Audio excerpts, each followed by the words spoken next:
This is Gary Atencio with CNTV, and today we are in Florida, introducing the Nexus Chronicles, a story that takes place in a tropical fantasy world where surviving the dangers of beasts turns the pages in the first volume, Fires in Mabon.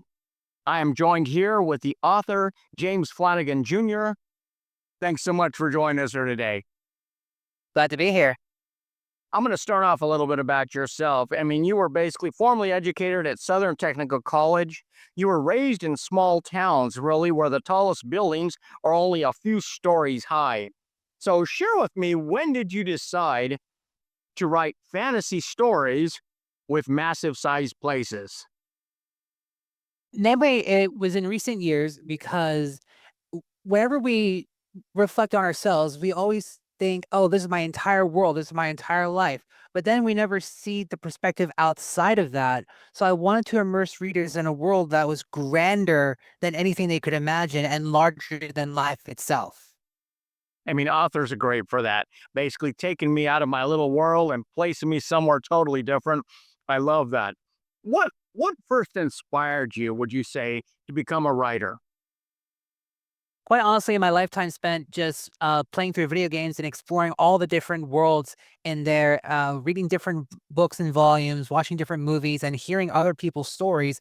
Because I've spoken with people around the world, honestly, and just hearing what it's like in different cultures, different areas, different lifestyles. It's just each of these is its own little world, but we all exist here. So why not express a new world that others can enjoy and explore?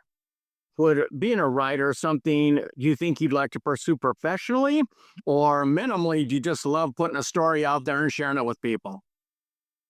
I do see myself doing this as a professional capacity, namely because I do want to eventually turn my stories into movies, into games, and just kind of come full circle going back into video games.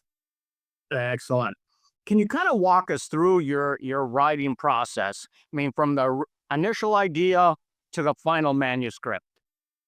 That process does such a lot of time. Do you have any rituals or routines that you do, or do you pretty much sit down and just go at it?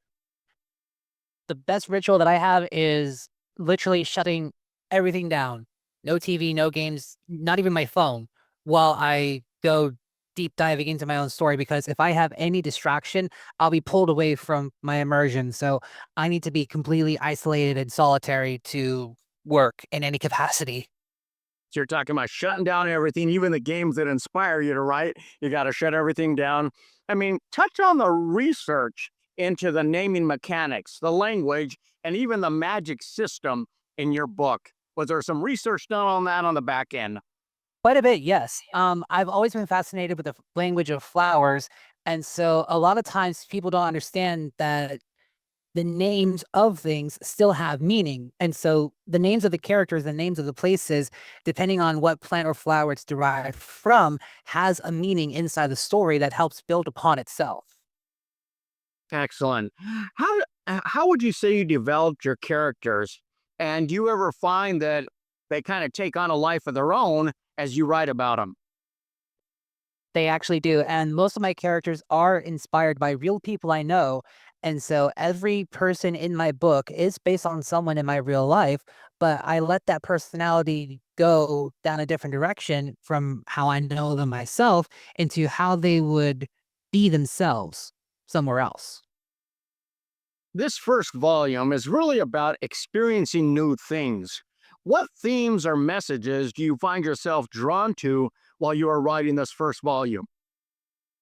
Quite honestly, just going through the stages of depression and loss itself, because the first stage is denial or disbelief. So having that theme of this is so new, it can't possibly be real, or I'm in this situation, I can't believe I made it this far. Just an overall disbelief, and then having that flipped on the reader that yes, this is happening, and yes, this is real, just to help explore that. Oh, even though it's not real right here, it's real in this moment. What was the most challenging aspect of writing this book, would you say? And how did you overcome it? Editing. The editing process, because originally the book had a lot of fluff, a lot of unneeded parts, and it wasn't until I got an editor on my side that I was able to see what needed to be fixed, what needed to be ironed out, and where the actual plot points were so that I could keep the story focused instead of doing a million things at once. I can imagine how hard that would be, cutting away pieces that you wrote, cutting away things that felt important at the time, but then you have to cut them down. Although you probably have to get used to that if you're going to break this down into a movie format as well. A lot of pieces out there. I mean, this is set in a tropical fantasy world. Where is Mabon, and is it a place? Are we talking about? Mabon is a season, and so the pagan calendar has 8 holidays that they celebrate. There are 4 major and 4 minor. Mabon is one of the major seasons, or rather major holidays set in fall, which celebrates an early harvest. And so the theme of that just being when you see fields in bounty or fields of plenty, that's when things start to really hit a climax because, oh, this is too good to be true. And as we all know, it usually is. Interesting. So this really is a set in a place where a young man must learn to survive the dangers of the Nox beasts. What age would you say this is a good read for? Starting age, I would say between 13 to 15, because that's when we start to have that teenage rebellion and we want to have our own independence and we think we know what we're doing. But it's not until you actually face reality that you realize, oh, I'm not fully ready. I need to learn more and do better to actually be ready for the outside world. Great age. So I would say my kids that are age 14, they probably would enjoy it. A little more rebellious at that age. Very cool. You describe yourself as really a gym of all trades. Has your background or personal experiences shaped the narratives and characters that you create? It does, because I feel that having a hand in everything gives you a not a sense of mastery over it, but enough that you can have a foundation, and masters are only masters of the foundation itself. So having an understanding of multiple subjects, multiple processes helps to build more realistic characters because now I can have someone who does have a medical background, someone who has a constructive background, someone who has customer service, and so on and so forth. Excellent. The book can be found on Amazon and also narrated on Audible. How important is reader feedback to your creative process, would you say? Very important because I wanna make sure that the fans are enjoying the story, and anyone who has any criticisms of the world itself can feel free that they can reach out to me and share with me what those criticisms are, because we only grow and learn through obstacles and opposition. And so if I don't have someone to tell me, "Hey, you did this ABC wrong, you can do it XYZ," I'm not gonna learn any better, and my story's not gonna grow.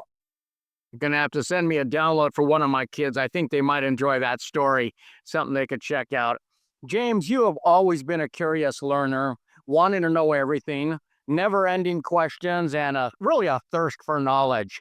So, was it enjoyable writing a fantasy book? It was, because the more I would write, the more I would question not only myself, but what I'm writing to see, does this fit? Does this make sense? Is this how this character would act? Or am I just imposing myself on this character? And so always having those questions means I'm always going to be finding something new and learning along the way. Excellent.